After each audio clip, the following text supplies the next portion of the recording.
கருணாநிதி ஆத்திச்சூடி இங்கே அக்கிரமம் செய்ய விரும்பு, ஆட்டைய போடு, இயல்வது சுருட்டல், ஈவது லஞ்சம், உணவுக்கு பின் உண்ணாவிரதம் இரு, ஊதுவது ஒத்து, எப்படியும் பணம் சேர், ஏமாற்றி பிழை, ஐயையோ என்று கத்த கற்றுக்கொள், ஒருவனும் வாழ விடாது, ஓதுவது பொய், அவியம் பேசிவிடு என்று இந்த அவையின் கவனத்தை ஈர்த்து அமர்கிறேன். நன்றி.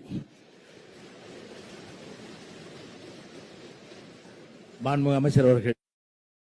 ஸோ சிஎம்க்கு ஒரு ரெக்வெஸ்ட், பெட் பாட்டில்ஸில் ஒவ்வொரு டேபிள்லையுமே பாட்டில்ஸ் நீங்கள் வந்து குடி தண்ணீர் வச்சிடலாம். குடிச்சிட்டு அவங்கவுங்க இடத்துல அவங்கவுங்க வச்சிட போகிறாங்க. இதனால் கவர்மெண்ட்டுக்கு எக்ஸ்ட்ரா செலவும் ஒன்றும் வரப்போகிறது இல்லை. அவங்கவுங்க இடத்துல வச்சிடலாம் அப்படின்ற என் கருத்தை நான் சொல்கிறேன். ஏன்னா இது வந்து டம்ளரில் கொடுக்கறதும் அது மறுபடியும் கேட்கறதும் அவங்க வருவதும் அவங்களுக்கு நிறைய பணிகள். அது பதில் ஒவ்வொரு சீட்டில் ஒரு பெட் பாட்டில்ஸ் மாதிரி கண்ணாடி பாட்டிலில் வாட்டர் வச்சுட்டு அவங்கவுங்களுக்கு தேவைக்கு எடுத்துட்டு கொடுத்துடலாம். ஸோ இது பிறந்த நாளில் வந்து முதலமைச்சருக்கு ஒரு கோரிக்கை வைக்கிறேன். அதுக்கு நாம் நெகிழியில் வேண்டாம், பிளாஸ்டிக் பாட்டில்ஸ் நம்ம வந்து அலோவ் பண்ண வேண்டாம், கண்ணாடி பாட்டிலில் நம்ம வைக்கலாம். அந்நியார் அவர் ஒரு நல்ல கருத்தை இங்கே சொல்லியிருக்கிறார்கள். அந்த கருத்து ஏற்புடையது அல்ல என்பதை நான் தெரிவித்துக் கொள்ள கடமைப்பட்டிருக்கிறேன். என்ற கோபம் வந்தால் தண்ணி பல்லை கொண்டிருக்க வாய்ப்பு இருக்கிறது.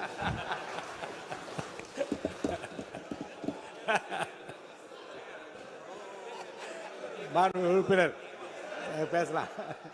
தலைவர் அவர்களே, நம்முடைய மாண்புமிகு முன்னாள் முதலமைச்சர் அண்ணன் ஓபிஎஸ் அவர்கள் ஒரு நிகழ்வை குறிப்பிட்டு அதை எரிவதற்கான தண்ணி பாட்டிலை எரிவதற்கான வாய்ப்பு இருக்குது என்று சொன்னார்கள்.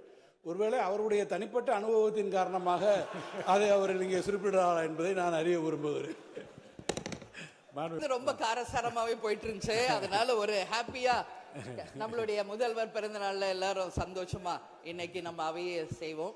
சோ பாட்டில் தான் வீசணும்ன்றது இல்ல, வன்முறைக்கு வேண்டும் என்றால் இங்க எதில் எவ்வளோ இருக்கு, எது வேணாலும் வீசலாம். பட் நம்ம எண்ணம் அது கிடையாது. நிச்சயமாக மாண்புமிகு பேரவைத் தலைவர்களே, மாண்புமிகு தொழில்துறை அமைச்சர் அவர்கள், மதுரைக்கு எந்த ஒரு தொழிலும் இல்லை அமைச்சர். பேரவைத் தலைவரே, அதாவது மெட்ரோ ரயில் வேற வருவன்னு சொல்றாங்க, அதுக்கான பூர்வங்க பணி வேற எடுக்கிறாங்க. ஆனால் எந்த தொழில் இல்லாமல் மெட்ரோ ரயில் வந்து என்ன செய்ய, ஒரு தொழிற்சாலை கூட குறிப்பிட அளவுக்கு இல்லை. இப்போ கூட 600 கோடியில் மாண்புமிகு அமைச்சர் அவர்கள் சொல்லியிருக்கிறாங்க. அதை விரைவில் மதுரைக்கு ஏதாவது ஒரு தொழில் எல்லாரும் சொல்கிறோம், எல்லாரும் பாராட்டுற அளவுக்கு நம்ம அமைச்சர் மாண்புமிகு தொழில்துறை அமைச்சர் கொண்டு வரணும்.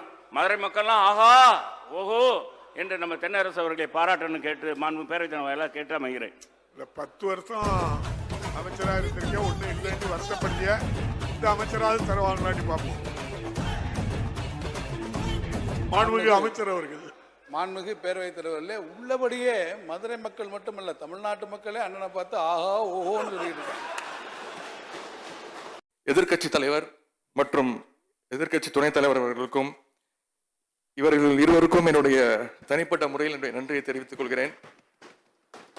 ஏனென்றால் நான் சென்ற ஆண்டு இந்த அவையில் பேசும்பொழுது நீங்கள் வெளிநடப்பு செய்து விட்டீர்கள், நேற்றும் வெளிநடப்பு செய்து விட்டீர்கள்.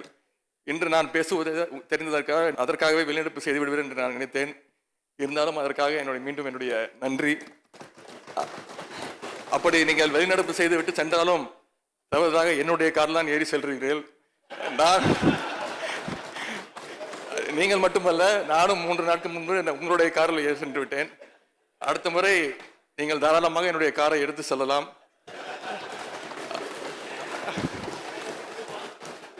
ஆனால் தயவு செய்து கமலாலயம் சென்று விடாதீர்கள். ஸ்டேடியத்தில் நடக்குகின்ற IPL மேட்சிற்கு டிக்கெட் வேண்டும், ஏற்பாடு செய்ய வேண்டும் என்று கேட்டிருந்தார். 4 வருஷமா இங்க மேட்சே நடக்கல. நீங்க யாருக்கு டிக்கெட் வாங்கி கொடுத்தீங்க, எப்போ வாங்கி கொடுத்தீங்கன்னு தெரியல. 4 வருஷமா இங்க சென்னையில மேட்சே நடக்கல. இப்பொழுதுதான் முதல் 4 வருட பிறகு மேட்ச் நடக்குது. நான் என்னுடைய சொந்த செலவுல ஒரு மேட்சுக்கும் என்னுடைய தொகுதியிலிருந்து 150 கிரிக்கெட் விளையாட்டு வீரர்களை என்னுடைய சொந்த செலவுல டிக்கெட் வாங்கி அவங்கள நான் கூட்டிட்டு போய் அந்த மேட்சை பார்க்க வைக்க கூட்டிட்டு வரேன். இந்த IPL வந்து யார் நடத்துறாங்கன்னா BCCI. அது யாருன்னா வந்து உங்களுடைய நெருங்கிய நண்பர் அமித்ஷா இருக்காருல்ல, அவருடைய பையன் ஜெய்ஷா இருக்காருல்ல, அவர் தான் அதுக்கு ஹெட்டு. நீங்கள் அவர்கிட்ட பேசி, நாங்கள் சொன்னால் அவர் கேட்க மாட்டார், நீங்கள் சொன்னால் கேட்பாரு.